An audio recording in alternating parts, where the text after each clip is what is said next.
अस्सलाम वालेकुम दोस्तों, पहले ही टेंस और पहले ही लेक्चर में आपको बताया गया था कि अगर आपको प्रेजेंट की सारी काइंड्स की समझ आ जाती है तो आगे वाले जो पास्ट की सारी काइंड्स हैं या फ्यूचर की हैं उन सब की आपको आसानी से समझ आ जाएगी। तो आज हम पढ़ने जा रहे हैं पास्ट कंटिन्यूअस टेंस। तो उसको देखते हैं कितना आसान है, कैसे हम उर्दू के सेंटेंस को इंग्लिश में कन्वर्ट करते हैं। तो सबसे पहले देखते हैं उसका नेम क्या है, पास्ट कंटिन्यूअस। मुझे उम्मीद है कि आपको उर्दू में इसका नाम याद होगा।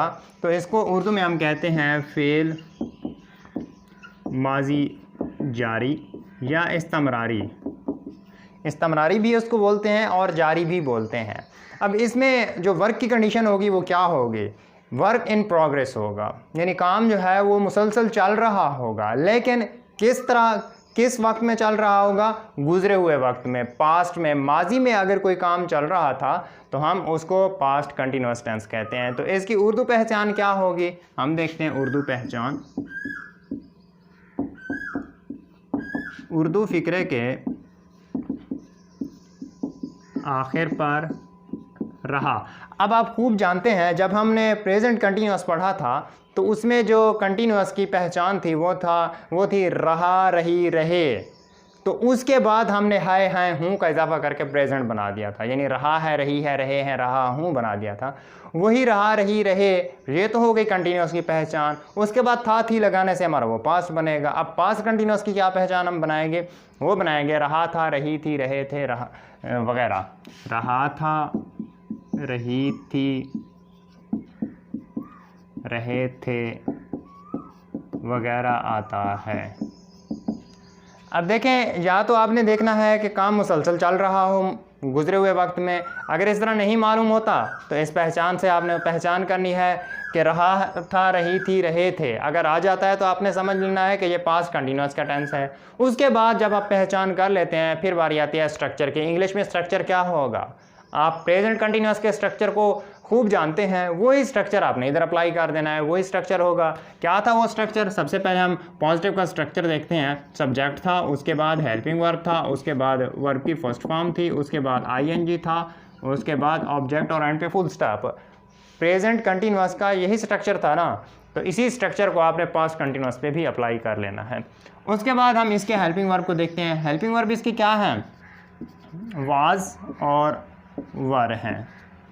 ये वाज लगेगा आई, ही, शी, इट, सिंगुलर नेम। और वर किसके साथ लगेगा, वी, यू, दे या प्लूरल नेम। ये है इनके हेल्पिंग वर्ब। स्ट्रक्चर आपके सामने है। अब एक सेंटेंस, उर्दू के सेंटेंस को इंग्लिश में कन्वर्ट करने की कोशिश करते हैं। जैसे वो भाग रहा था, वो भाग रहा था।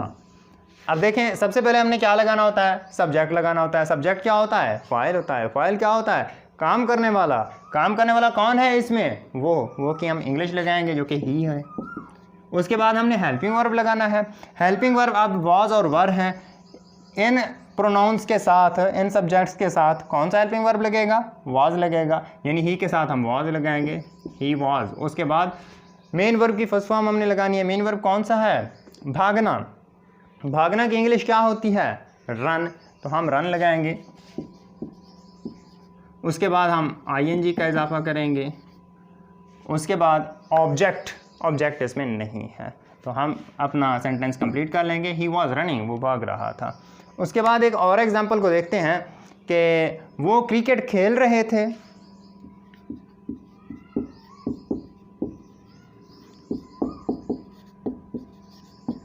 इसको अब हम इंग्लिश में कन्वर्ट करने की कोशिश करते हैं। सबसे पहले तो पहचान ये देखनी है कि रहे थे आ गया है, पास्ट कंटिन्यूअस बन गया। उसके बाद स्ट्रक्चर ये जहन में रखना है कि सब्जेक्ट, हेल्पिंग वर्ब, वर्ब की फर्स्ट फॉर्म आईएनजी, उसके बाद ऑब्जेक्ट।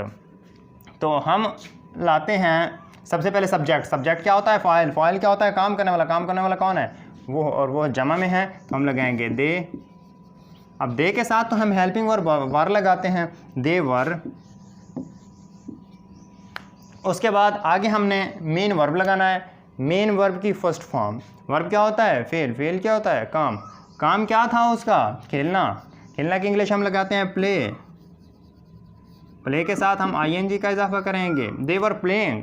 उसके बाद हमने ऑब्जेक्ट लगाना है। ऑब्जेक्ट क्या होता है? मफूल। मफूल क्या होता है? जिस चीज़ पर काम हो। काम वो किस चीज़ पर करते हैं? क्रिकेट पे।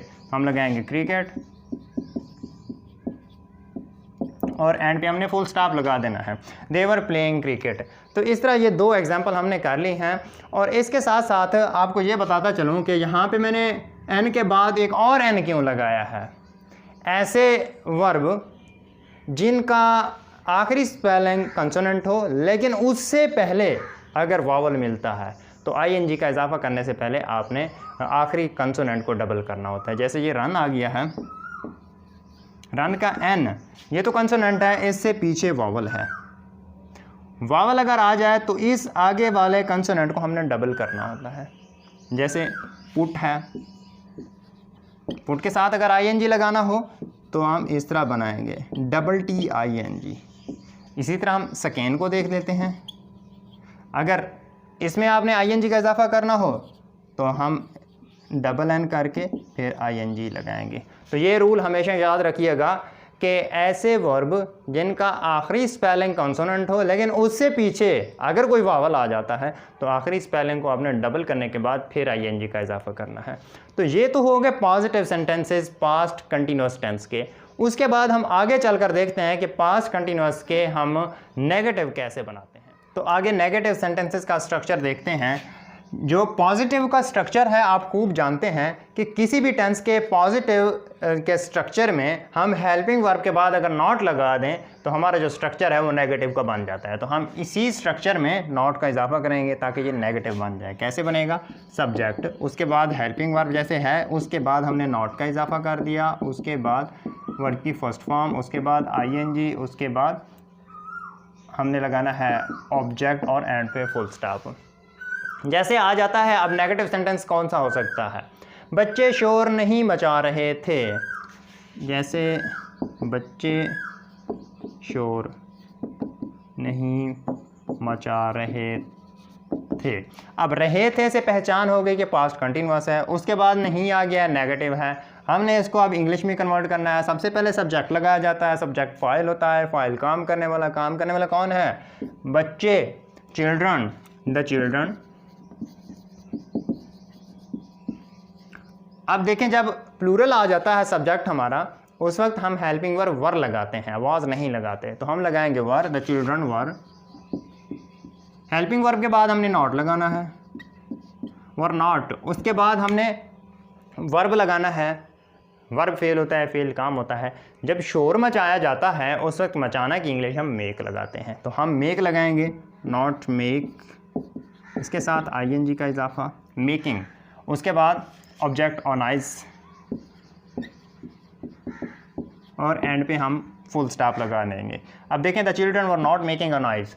और दूसरी बात ये भी याद रखना कि ऐसे मेन वर्ब्स जिनके एंड पे ई आ जाए, अगर आपने ING का इजाफा करना हो तो इस ई को, आखिरी वाले ई को आपने रिमूव कर देना है, फिर ING का इजाफा कर देना है। जैसे यहाँ पे अगर मेक को देखें,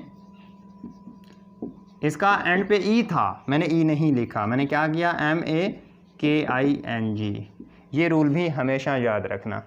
उसके बाद एक और एग्जांपल ये हो सकती है कि वो किताब नहीं पढ़ रहा था।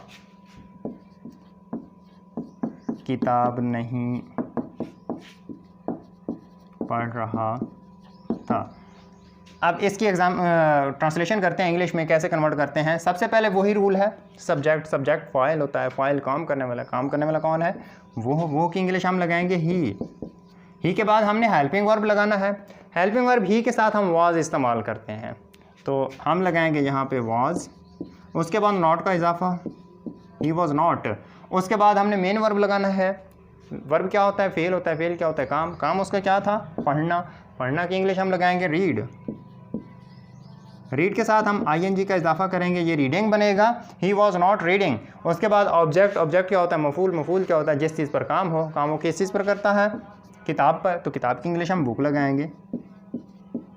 और एंड पे फुल स्टॉप, यानी he was not reading book, वो किताब नहीं पढ़ रहा था। इस तरह देखें आप आसानी से पॉजिटिव सेंटेंस भी सीख चुके हैं और नेगेटिव सेंटेंस भी सीख चुके हैं। उसके बाद आगे बारी आती है सिंगल इंटरोगेटिव की और डबल इंटरोगेटिव की। तो हम आगे चलते हैं, उनको सीखते हैं कि हम सिंगल इंटरोगेटिव और डबल इंटरोगेटिव के उर्दू सेंटेंसेस को इंग्लिश में कैसे कन्वर्ट करते हैं। मैं समझता हूँ कि मेरे सभी दोस्त बहुत ही इंटेलिजेंट हैं और आप खूब जानते हैं कि जब हम किसी भी टेंस के सिंगल इंटरोगेटिव बनाते हैं तो उसके मुताल्लिका हेल्पिंग वर्ब को हम सब्जेक्ट से पहले लिख देते हैं। इस तरह ये सिंगल इंटरोगेटिव बन जाता है। तो आप देखें ये हमारे पास था पॉजिटिव स्ट्रक्चर और ये हमारे पास नेगेटिव स्ट्रक्चर था। अब हम इसी पॉजिटिव स्ट्रक्चर का जो हेल्पिंग वर्ब है इसको मूव कर देंगे सब्जेक्ट से पहले। तो इस तरह हमारे पास जो स्ट्रक्चर बनेगा वो ये बनेगा, हेल्पिंग वर्ब, उसके बाद सब्जेक्ट, उसके बाद मेन वर्ब की फर्स्ट फॉर्म, उसके बाद ING, उसके बाद ऑब्जेक्ट और एंड पे हमने क्वेश्चन मार्क लगाना है। याद रखिएगा कि जब हम सिंगल इंटरोगेटिव बनाएं या डबल इंटरोगेटिव बनाएं, कोई भी बनाएं, जो सवालिया सेंटेंस होगा उसके एंड पे हमने क्वेश्चन मार्क लाजमी लगाना है। अगर हम नहीं लगाएंगे तो हमारा सेंटेंस कंप्लीट गलत होगा। तो अब इसके एक एग्जांपल को देखते हैं। क्या वो तुम्हारा इंतज़ार कर रहे थे, इसको बनाते हैं।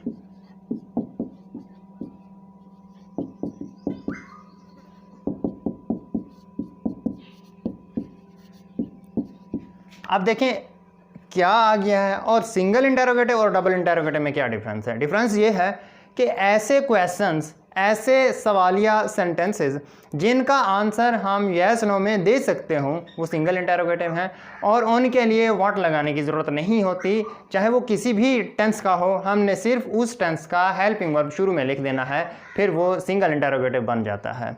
उसके बाद डबल इंटरोगेटिव कौन से हैं? वो वाले सेंटेंस होते हैं जिनका हम येस नो में आंसर ना कर सकते हों बल्कि एक्सप्लेन करके कोई आंसर करते हों, तो उनको हम डबल इंटरोगेटिव कहते हैं। अब देखें, क्या वो तुम्हारा इंतज़ार कर रहे थे, येस नो में आंसर हम इजीली कर सकते हैं, तो ये सिंगल इंटरोगेटिव हो गया। जब ये सिंगल इंटरोगेटिव हो गया तो हम इसका हेल्पिंग वर्ब शुरू में लिखेंगे, फिर ये सवालिया फ़िक्रा बन जाएगा। अब कैसे? सबसे पहले तो हेल्पिंग वर्ब होता है, लेकिन आपने आसानी के लिए हेल्पिंग वर्ब को पहले छोड़ देना है, पहले सब्जेक्ट पे आ जाना है। सब्जेक्ट क्या होता है? फ़ाइल होता है। फ़ाइल क्या होता है? काम करने वाला। काम करने वाला कौन है? वो जमा में है, हम लगाएंगे दे। जब आप दे लगा देंगे फिर आपको पता चल जाएगा कि दे के साथ वाज नहीं आता था, वर आता था, तो हम लगाएंगे वर। वर इससे पहले लगाएंगे क्योंकि पहले हमने हेल्पिंग वर्ब लगाना होता है, वर दे। उसके बाद हमने मेन वर्ब लगाना है। मेन वर्ब क्या होता है? फेल होता है। फेल क्या होता है? काम। काम उनका क्या था? इंतज़ार करना। इंतज़ार करने की इंग्लिश होती है वेट। वेट के साथ हम ING का इजाफा करेंगे। उसके बाद आगे प्रीपोजिशन फॉर लगाएंगे। उसके बाद ऑब्जेक्ट क्या है? तुम्हारा, वो लगाएंगे यू और एंड पे हम question mark. Were they waiting for you, क्या वो तुम्हारा इंतज़ार कर रहे थे? उसके बाद एक और एग्जांपल को देखते हैं। वो ये तो डबल इंटरोगेटिव, ये आगे चलकर हम देखते हैं। सिंगल की पहले एक और एग्जांपल देख लेते हैं। क्या वो हो कपड़े धो रही थी? उसी असूल के मुताबिक सबसे पहले हेल्पिंग वर्ब होता है, लेकिन आपने आसानी के लिए सब्जेक्ट लगाना होता है। सब्जेक्ट वो है तो हम लगाएंगे शी। शी आ गया है, इसके साथ हम वाज लगाते हैं। वाज शी क्लियर करके लिख देते हैं, वाज शी। उसके बाद धोना की इंग्लिश ING, वॉशिंग। उसके बाद क्लॉथ्स और एंड पे question mark. Was she washing clothes, क्या वो कपड़े धो रही थी? इस तरह ये सिंगल इंटरोगेटिव भी आपने समझ लिया। उसके बाद हम देखते हैं डबल इंटरोगेटिव कैसे बनाया जाता है। वो सिंपल सा है, आसान है। कैसे बनाना है?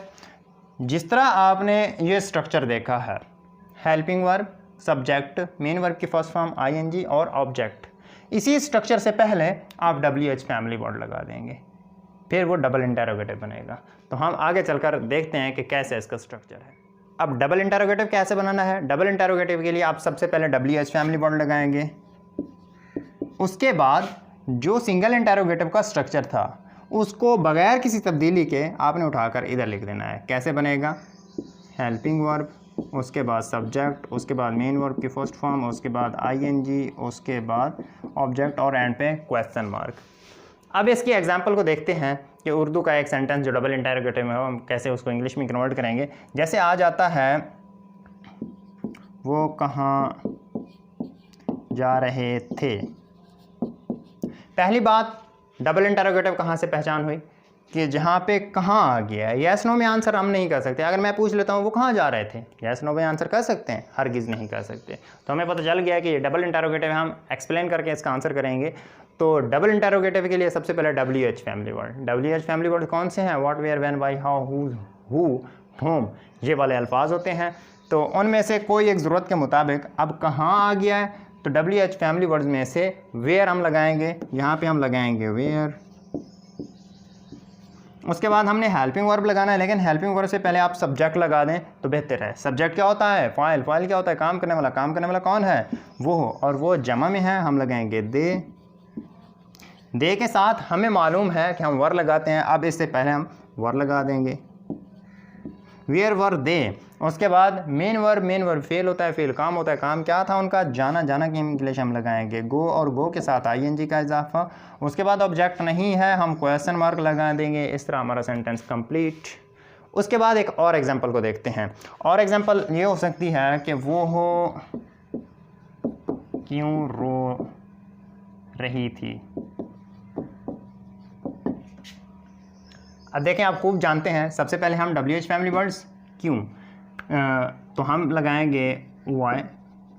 उसके बाद हम हेल्पिंग वर्ब लगाएंगे, यहाँ पे शी है इसी वजह से हम वाज लगाएंगे, वाई वाज। उसके बाद शी, उसके बाद वीपिंग। उसके बाद ऑब्जेक्ट नहीं है, हम क्वेश्चन मार्क लगा देंगे, वाई वाज शी वीपिंग। इस तरह आपने पास्ट कंटिन्यूअस मुकम्मल तौर पर सीख लिया है, और इससे पहले आप प्रेजेंट भी कंप्लीट सीख चुके हैं। इस तरह मैं समझता हूं कि आपने आधे टेंस सीख लिए हैं, क्योंकि 6 टेंस आप सीख चुके हैं। कौन कौन से 6 सीख चुके हैं? Present indefinite tense, present continuous tense, present perfect tense, present perfect continuous, past indefinite और पास्ट कंटिन्यूअस। आसानी से आपने आधे टेंस सीख लिए हैं, 6 टेंस सीख लिए हैं, और आगे जो 6 बचे हुए हैं वो मैं यकीन से कह सकता हूं कि आपको ऑलरेडी आते हैं, लेकिन आपको कन्फ्यूजन है। आपने थोड़ा सा बस इस वीडियो पे ध्यान करना है, जो डेली बेसिस पे आ रही हैं, आपने इनको देखना है और वो भी कन्फ्यूजन आपकी दूर हो जाएगी। तो इसके अलावा आपने प्रैक्टिस ज़रूर करनी है, चाहे जो पीछे आप टेंस पढ़ चुके हैं या आज पढ़ा है, डेली बेस पे आपने इनकी प्रैक्टिस ज़रूर करनी है। प्रैक्टिस कहाँ से करनी है? डिस्क्रिप्शन में दिए गए सेंटेंसेस की आपने प्रैक्टिस करनी है, और उनको इंग्लिश में कन्वर्ट करने के बाद जो आपकी वो ट्रांसलेशन बने, सेंटेंस इंग्लिश के बने, आपने कमेंट बॉक्स में ज़रूर वो पेस्ट कर देने हैं। मैं उनको चेक करूँगा और आपको रिप्लाई करूँगा। इसके अलावा अगर आपके जहन में और भी कोई सवाल आता है किसी भी टेंस के हवाले से, तो आप वो भी कमेंट बॉक्स में मुझसे ज़रूर पूछ सकते हैं। तो आपने क्या करना है, इस वीडियो को लाइक कर देना है, और अगर अभी तक आपने मेरे चैनल को सब्सक्राइब नहीं किया तो जल्दी से इस चैनल को सब्सक्राइब कर दें, क्योंकि इस चैनल पर डेली बेस पे आपको इंग्लिश ग्रामर की वीडियोस मिलती रहती हैं। तो मिलते हैं नई वीडियो के साथ। Thank you so much. अल्लाह हाफिज़।